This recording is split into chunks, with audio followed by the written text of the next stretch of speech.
The first recipe I'd like to share with you is a method of preserving medicine in honey. And in this case, the medicine is onion and garlic. As you know, these are natural antibiotics, antivirals, antifungals. They are incredibly healing and promote a healthy immune system. So this is a wonderful ferment to start at the end of summer, and you can keep it for the fall and winter months. So our preservative is honey. I recommend using a raw honey. You can find liquid raw honey, preferably local product, so that you feel connected to your environment, to the land that you are in. And you will need some garlic and a red onion. Now, this is also so dear to my heart because it is bringing my culture into my world, the place that I come from, the lineage that I come from. This is a recipe, well, it's a variation of the recipe that my great-grandmother used to help heal her family and keep them healthy. She would take onion and garlic and pour honey over them and leave it out by the moonlight until the next morning.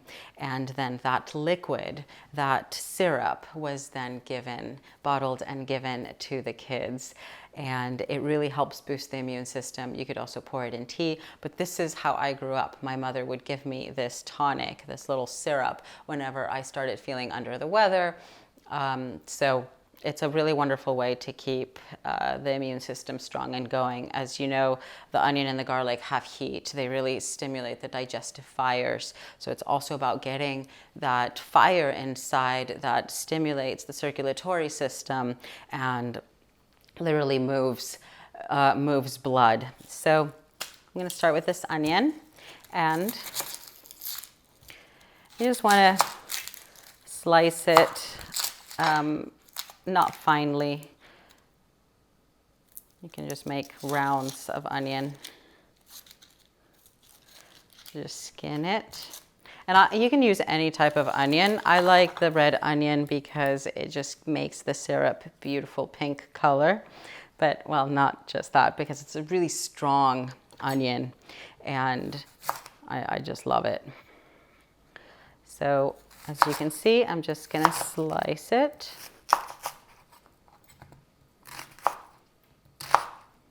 And I might start crying in a minute, so bear with me.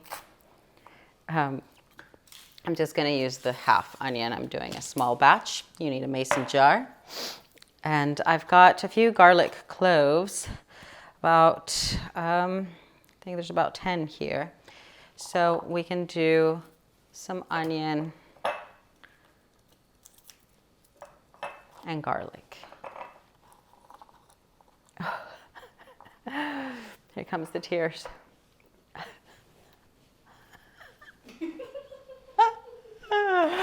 Oh my God.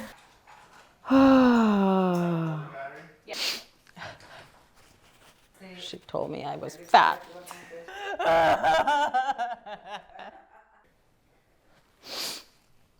Here we are.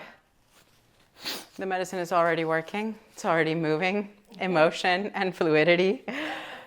So, which is very funny because my aunt is here and she did my makeup and spent some time doing my makeup, and it's ruined. So, as you can see, big pieces of garlic and the whole garlic clove. And we're just going to pour honey and let it slowly infuse our mixture.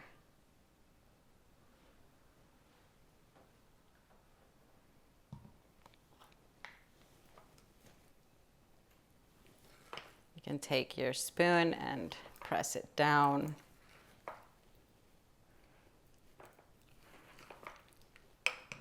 It's starting to smell really good, actually. So my mother is also here, and she just told me that my great-grandmother said that you need to put another piece of the onion on top of your head so that you don't cry. I haven't tried that. I clearly already cried, so I'll try that next time and let you know if that worked. I think grandmas just want you to do silly things sometimes.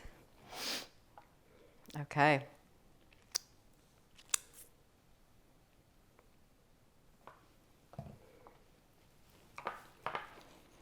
So this is what I've done also, as tradition has been passed down from my family.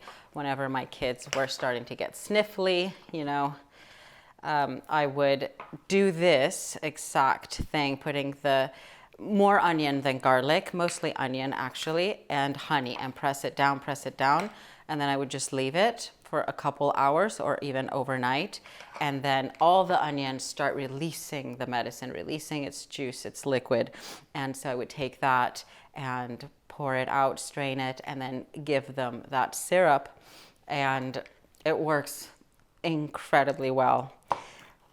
But I'm so excited about this one because this is kind of like the next level, and also to preserve it, to have this medicine available and even more activated, because that's what ferments do, is the microbes, those little magicians, the microscopic magicians that come in and create alchemy and literally transform food into medicine. They really bring out more nutrients, and so it's also a really powerful way to get that strong, nutrient-dense medicine into your system. So you just want to make sure that the honey is covering the onion and garlic. And that's it. And leave a little bit of room because it's going to burp. As the alchemy begins to happen, you'll start seeing the little bubbles slowly coming up, and it'll start releasing air. So you want to make sure that there's room, or you can put it on a dish so that if it does overflow a little bit, it is caught on the dish as you ferment it. So it's totally mixed. You put the cap on, but do not lock it. You simply put the cap on and then find a nice dark place to keep it. You can even keep it inside a cupboard, and it won't smell very much because of the honey, but it is so good, and you can just leave it for about a month. However, every other day or every third day, close the lid and maybe just mix it a little bit, allow the honey to move and coat everything again, and then don't forget to open it again so that it can breathe, and just place it gently on top.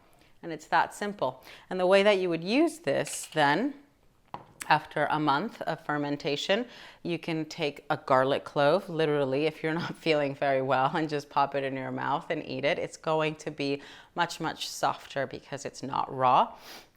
It's literally been transformed, cooked in this fermentation process. Or some of the onion, or take that onion and garlic and add it to some of the dressings that we've been making, or cashew sauce, or other dishes that might need a little bit of that spicy, sweet garlic taste. So it's a great way to just incorporate it to your food, to your salad dressings, or also just take a spoonful of that powerful infused honey and take it as medicine, or even pour it onto some tea.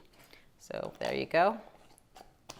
Fermented garlic and onions and honey. Enjoy.